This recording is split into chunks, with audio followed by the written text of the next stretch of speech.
में बताना होता है, देखिए डिफरेंट लोग डिफरेंट तरीकों से सॉल्व कर रहे होते हैं।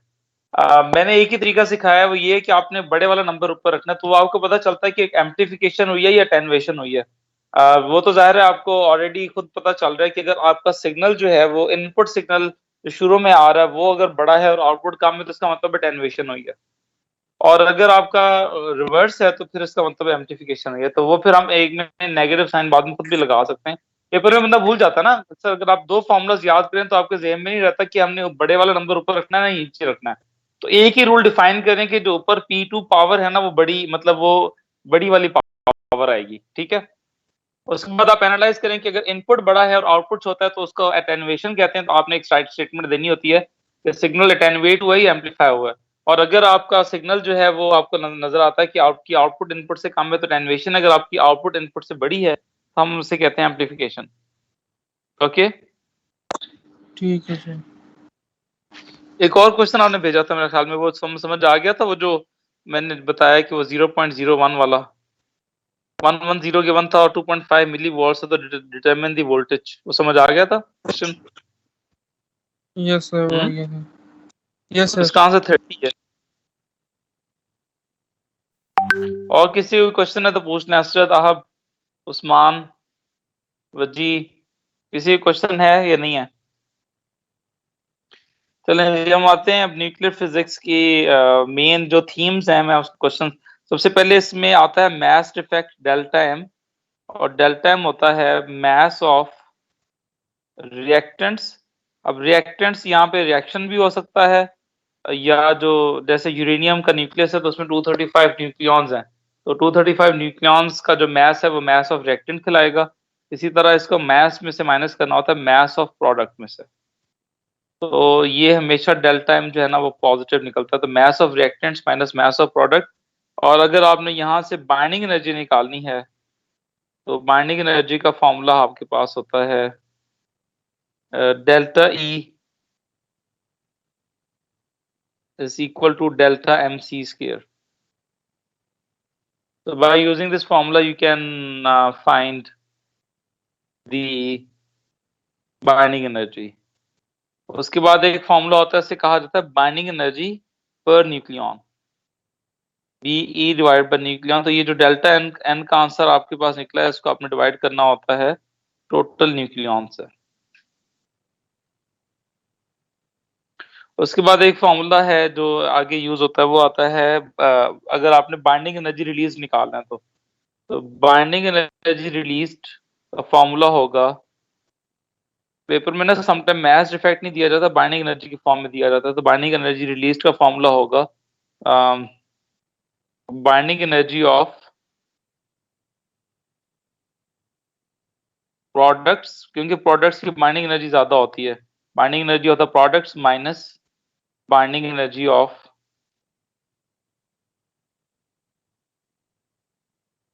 रिएक्टेंट्स। तो प्रोडक्ट की एनर्जी में से जब आप रिएक्टेंट की एनर्जी माइनस करते हैं तो वहां से आपके पास आता है बाइंडिंग एनर्जी रिलीज्ड। उसके बाद एक फॉर्मूला है हमारे पास lambda A is equal to lambda N. एक को एक्टिविटी कहा जाता है, एक्टिविटी का मतलब ये होता है कि कितने न्यूक्लियॉन्स डिके हुए एक सेकंड में, इसको BQ कहा जाता है। और लैम्डा को कहा जाता है डिके कांस्टेंट। उसके अलावा लैम्डा का हाफ लाइफ के साथ एक फॉर्मूला है, वो है 0.693 divide by T half, half life जिसे कहते हैं। उसके बाद एक और फॉर्मूला है n is equal to n naught e raise to power minus lambda t, या a is equal to a naught e raise to power minus lambda t. ये हमने बताना होगा कि कितने पार्टिकल्स कितने टाइम पे रह गए, तो आपने ये फॉर्मूलाज जो है ना यूज करने होते हैं। तो कुल मिला के अगर आप न्यूक्लियर फिजिक्स में देखें तो यही मेन डिस्कशन है, इसी के अंदर रिवॉल्व करता है चैप्टर और इसी के अंदर से क्वेश्चंस आपने सॉल्व करने होते हैं।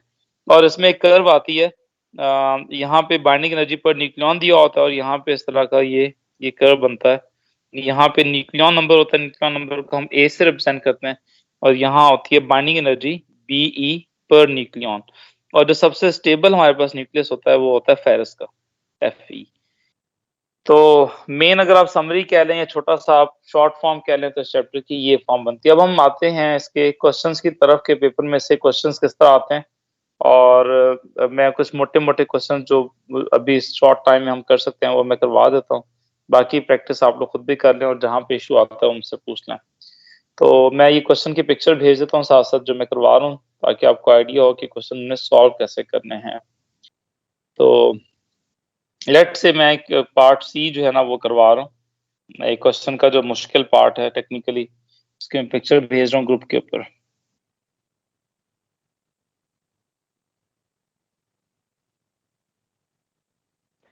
ओके, सो क्वेश्चन कहता है जी, पार्ट सी, वो कहता है barium 141 has a half life of 18 minutes.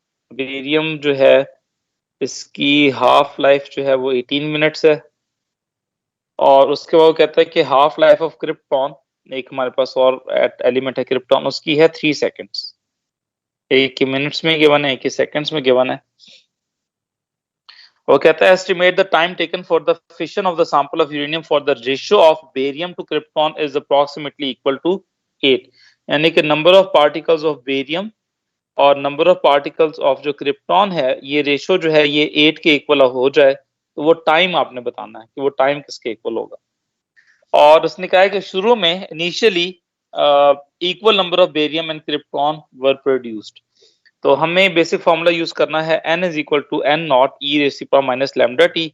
अब क्योंकि यहाँ दो चीजें इन्वॉल्व हैं, तो लेट्स से कि ये मैं डाटा लिख रहा हूँ बेरियम के लिए, और इसी तरह मैं ये डिवाइड करूंगा इसको क्रिप्टॉन के डाटा के साथ, n is equal to N naught e raise to power minus lambda t के साथ, और ये क्रिप्टॉन का डाटा है। अब इसने क्योंकि शुरू में कहा कि एन नंबर शुरू के जो पार्टिकल्स हैं दोनों के वो सेम हैं, तो एन नॉट से कट जाएगा, और N B A upon N जो रेशियो है ये 8 के इक्वल आ जाएगा। So 8 is equal to e raise to power minus lambda. ये लैम्डा किसका है? बेरियम का है।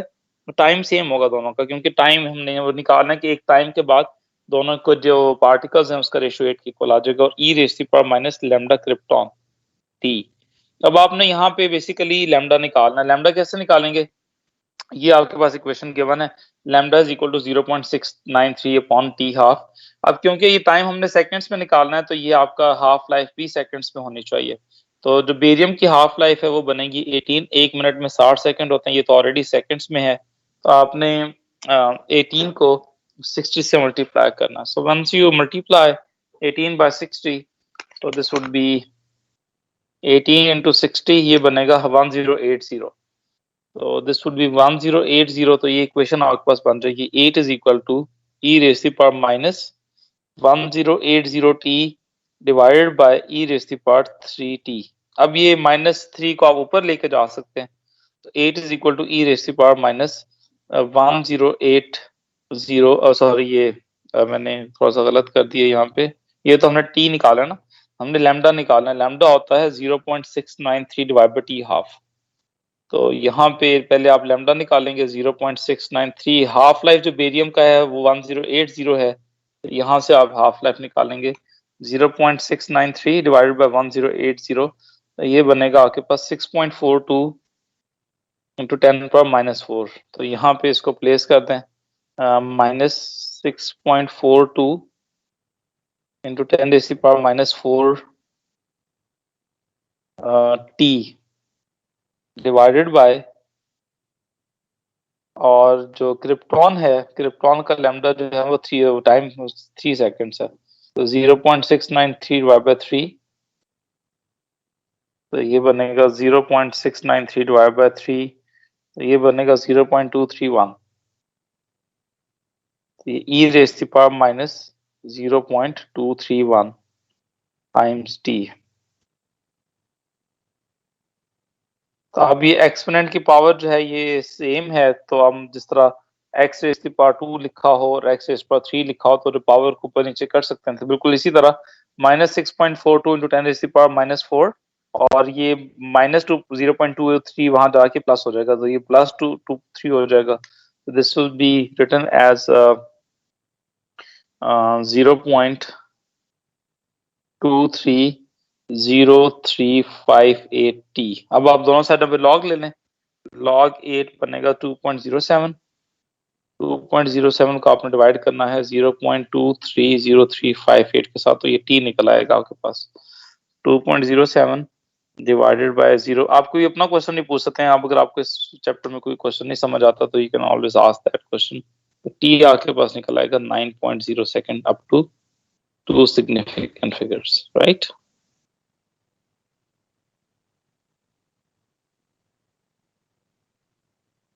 जी बच्चों की डाउट है तो पूछ लें।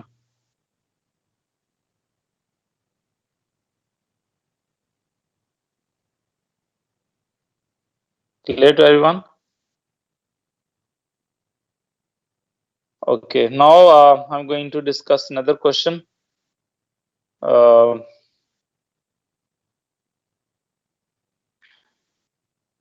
just sending you the question from the chapter. जब हम बाइंडिंग एनर्जी का सवाल देते हैं कि बाइंडिंग एनर्जी का सवाल पेपर में किस तरह आता है, how we need to solve that question. So let's say मैं एक ग्रुप पे पिक्चर भेज रहा हूँ आप लोगों को क्वेश्चन की।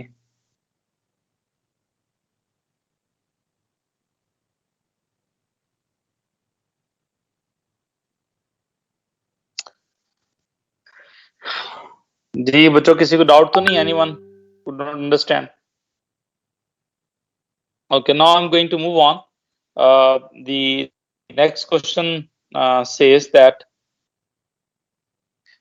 state what is meant by the binding energy of a nucleon. तो ये हम definition book में लिखी हुई binding energy is defined as energy required for a constituent particles to form nucleus। ये भी कह सकते हैं कि energy required by nucleus so that its particle can be separated to infinity। तो दोनों तरीके लिख सकते हैं कि particles को combine करें तो nucleus बन रहा है, तो कितनी energy release होती है, या ये भी कह सकते हैं कितनी energy required है कि अगर आप particles को दें तो वो split हो जाए।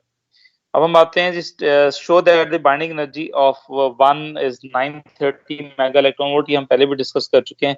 Delta E is equal to mc. इसके लिए अक्सर 2 या 3 नंबर का सवाल आता है, जब भी 3 नंबर का है तो ये हमने मेगा इलेक्ट्रॉन वोल्ट में शो करना है। तो जो 1 यू का मास होता है, यू कितना होता है एटॉमिक मास यूनिट, इसकी वैल्यू दी होती है पीछे। तो इसकी वैल्यू होती है 1.66 इंटू 10 पावर माइनस 27। तो ये वैल्यू प्लेस कर दें इस फॉर्मूला में।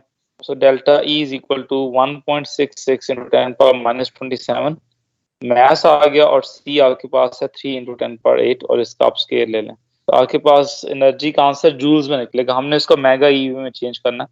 1.66 into 10 raised to the power minus 27, and then we multiply it by the speed of light, that is 3 into 10 raised to the power 8 squared। और जब आप ये फाइनल आंसर निकालेंगे तो answer would be 1.494 into 10 raised to the power minus 10 joules.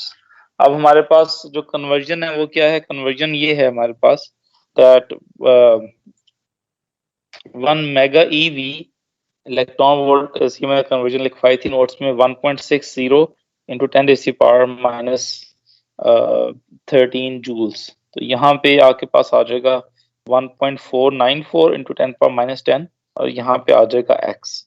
तो x would be equal to 1.494 into 10 raised to the power minus 10 divided by 1.60 into 10 raised to the power minus 13। तो यहाँ से आप अपना answer जो है वो निकाल सकते हैं। तो इसको आपने डिवाइड करना है 1.60 into 10 power minus 13 के साथ।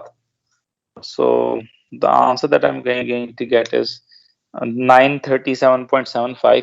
अब अगर इसको 2 सिग्निफिकेंट फिगर्स में राउंड ऑफ करें तो ये बनेगा 930 मेगा ईवी। अगर आप 3 सिग्निफिकेंट फिगर में राउंड ऑफ करेंगे तो ये 934 बन जाएगा। तो ये हमने शो कर दिया।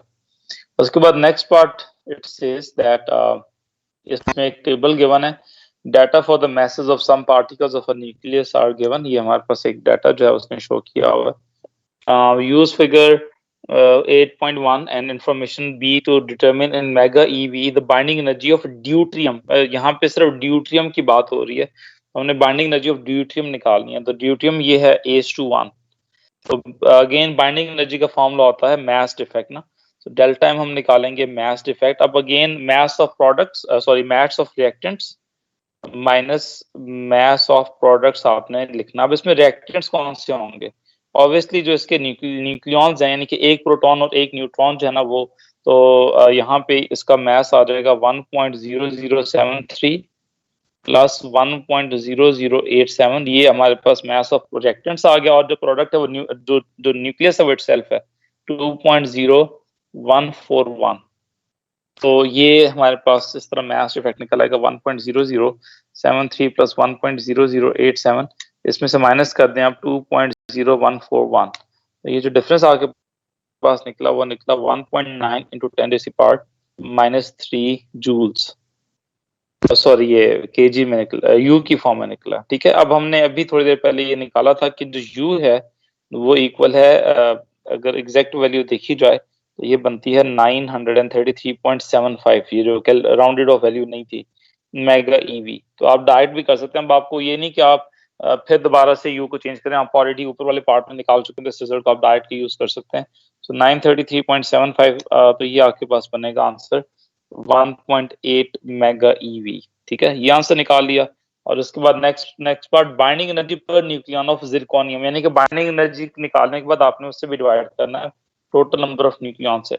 तो जो जिरकोनियम का हम निकालेंगे, तो जिरकोनियम में हमारे पास कितने, अगेन यही फॉर्मूला यूज करेंगे, मास ऑफ रिएक्टेंट्स। अब कितने इसमें पार्टिकल्स हैं, अगर आप देखें तो इसमें 40 जो हैं वो प्रोटॉन्स हैं, और प्रोटॉन का मास हमारे पास है 1.0073, और इसमें अगर आप डिफरेंस निकालें 97 में से 40 निकालें तो 57 न्यूट्रॉन्स हैं। तो न्यूट्रॉन का मास भी हमें गिवन है 1.0087। इस इन मैसेज में से आपने जिरकोनियम का मास जो है ना वो माइनस करना है 97.0980। So delta M would be equal to 40 multiplied by 1.0073 plus 57 multiplied by 1.0087, इसमें से आपने माइनस करना है 97.0980। तो ये जो डिफरेंस मेरे पास आया वो बना यू की फॉर्म में 0.6899, ये हमारे पास यू की फॉर्म में डिफरेंस आया। अब E is equal to delta M C square, 0.6899, और u किसके इक्वल है, u हमें पता है कि 933.75 की फॉर्म में है। तो अब आपने इसको मल्टीप्लाई करना है 933.75 के साथ, तो ये टोटल बाइंडिंग एनर्जी निकली। So delta E would be equal to 644 mega eV. लेकिन क्योंकि हमें पर न्यूक्लियन निकालनी है, हमें BE divided by total nucleons निकालना है, तो टोटल न्यूक्लियंस कितने हैं, जिरकोनियम में देखें तो देयर आर 97, तो इसको 97 से डिवाइड करेंगे तो ये बनेगा 6.64 मेगा ईवी, ये इसका आंसर बनेगा। ठीक है, एनी डाउट्स प्लीज।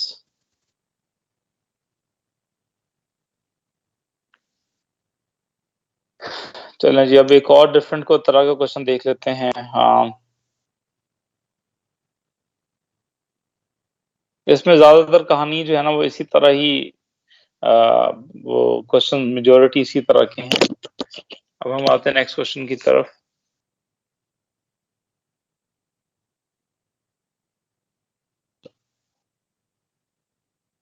ये थोड़ा सा डिफरेंट तरह का सवाल है, ये देख लेते हैं।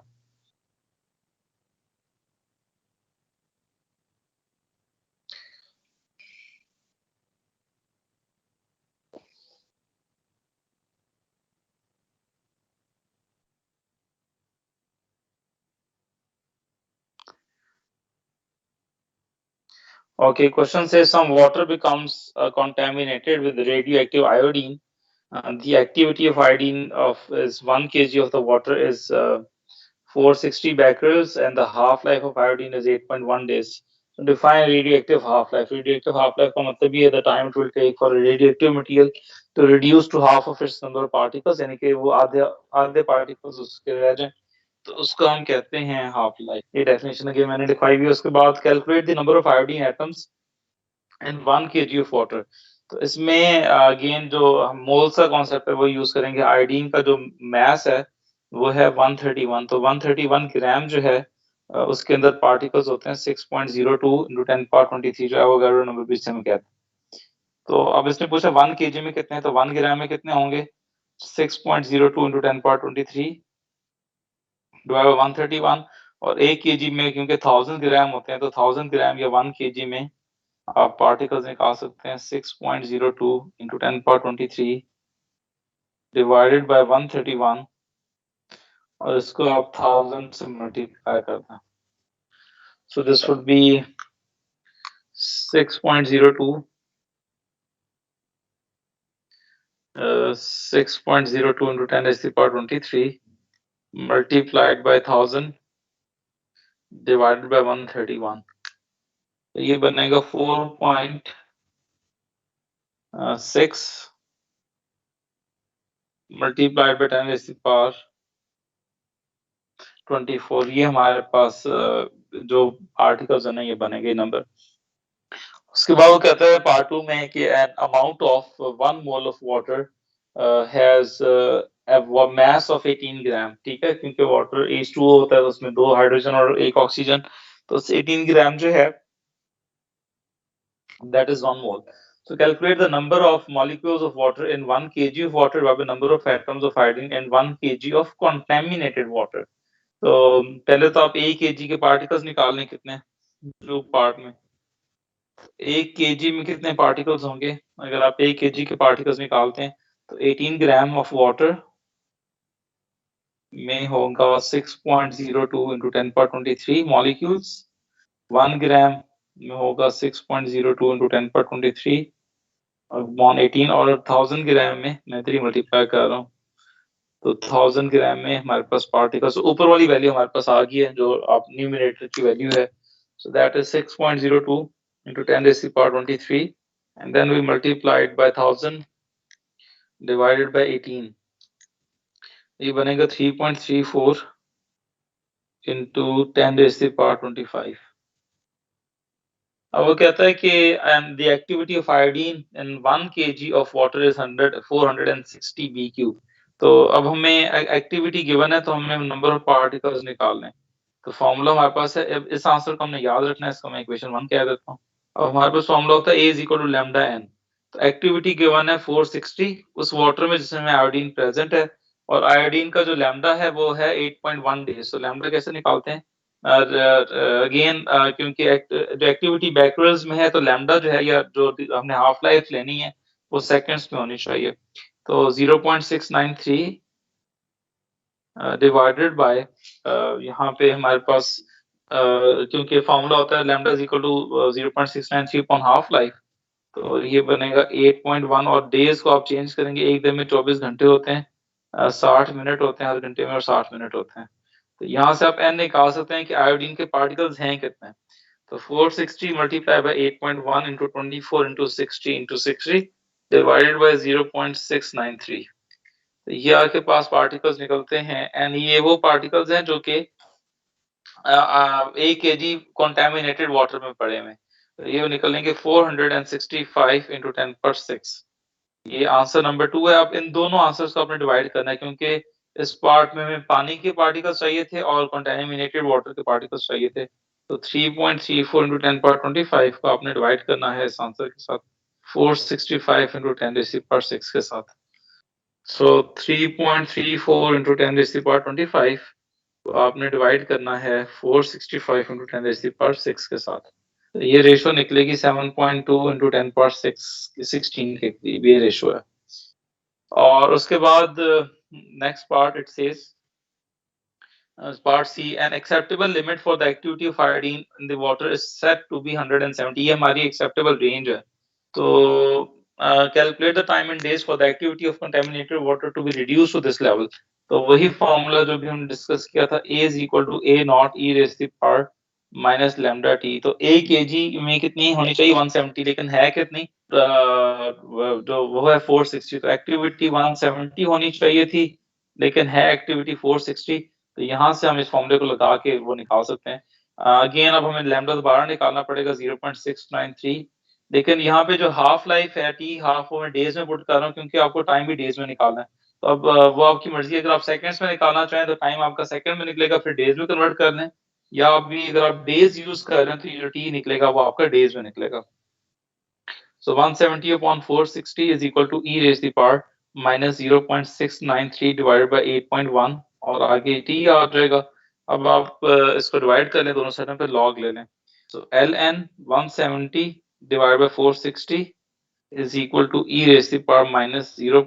ये कैंसिल हो जाएगा, ये बनेगा minus 0.693 divided by 8.1 times t। So log 170 divided by 460 और ये बनेगा -0.995 मल्टीप्लाई बाय 8.1 डिवाइडेड बाय -0.693।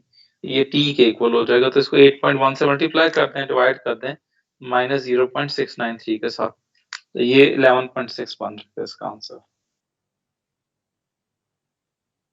सो ये जो तीनों डिफरेंट टाइप्स के क्वेश्चंस आते हैं जिसमें बाइंडिंग एनर्जी की कैलकुलेशंस हैं या जिसमें इस तरह की एक्टिविटी की इक्वेशन आती है, वो मैंने करवा दी हैं। अब अगर कोई डाउट है तो वो पूछ लें मुझसे। कल इंशाल्लाह हम कम्युनिकेशन के क्वेश्चंस थोड़े से देख लेंगे, ठीक है? अभी कोई इशू है तो प्लीज पूछ लें, एनी वन ऑफ यू।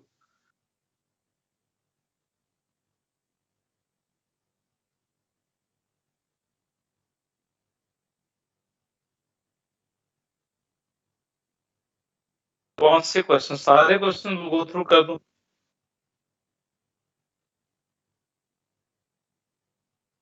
हाँ, ये इसका सोल्यूशन चाहिए आपको?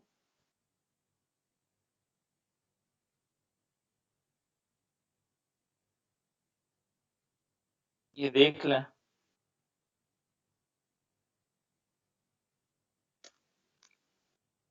कल मैं कम्युनिकेशन कराऊंगा, ओके? जी जैन, कौन सा क्वेश्चन? इसमें कौन सा पार्ट बेटा?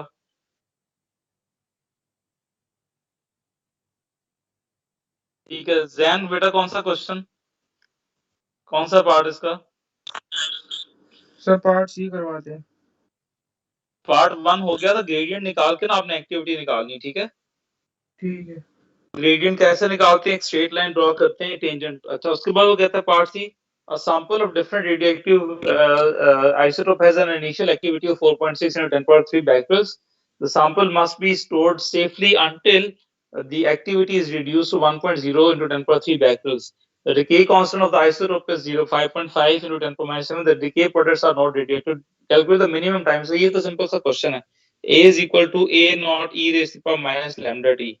उसने कहा है कि इसकी एक्टिविटी जो है ना वो 1.0 into 10 power 3 होनी चाहिए आफ्टर सम टाइम, और इसकी शुरू वाली एक्टिविटी जो है ना वो 4.6 into 10 power 3 है, ओरिजिनल वाली एक्टिविटी।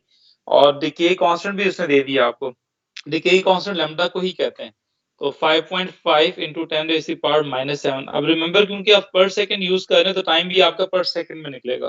तो जब आप पर सेकंड टाइम आपका सेकंड में निकलेगा तो उस टाइम को आपने डेज में कन्वर्ट करना। हो जाएगा या स्टेप्स यस करवा सर दूं हो आगे? जाएगा, हो जाएगा, हो जाएगा। और कोई क्वेश्चन है बच्चों आप लोगों का? इसी क्वेश्चन इसी के अराउंड घूमते हैं। A is equal to lambda N या N is equal to N naught E पर माइनस लैम्डा टी, या वो डेल्टा, वो जो मैच डिफेक्ट वाले, तो इतना मुश्किल नहीं, आप इसके प्रॉब्लम्स कर सकते हैं। अगर कोई इशू हो तो मुझे भेज दीजिएगा। लेकिन कल क्योंकि मैंने कम्युनिकेशन कराना है तो पहले कम्युनिकेशन के नोट्स अच्छे तरीके से पढ़ लीजिएगा, और जो अगर क्वेश्चंस आप अटेम्प्ट कर लें तो बेहतर है, और मुझसे प्रॉब्लम्स पूछ लें, और जहां जहां ग्रे एरियाज हैं वो मैं आपको बता दूंगा। अदरवाइज मैं थोड़ा सा ब्रीफ समरी जिस तरह मैंने आज करवाई है वो करवा दूंगा, ठीक है? Any other question? No questions? So, okay, then I am signing off. Inshallah, see you tomorrow. Allah Hafiz.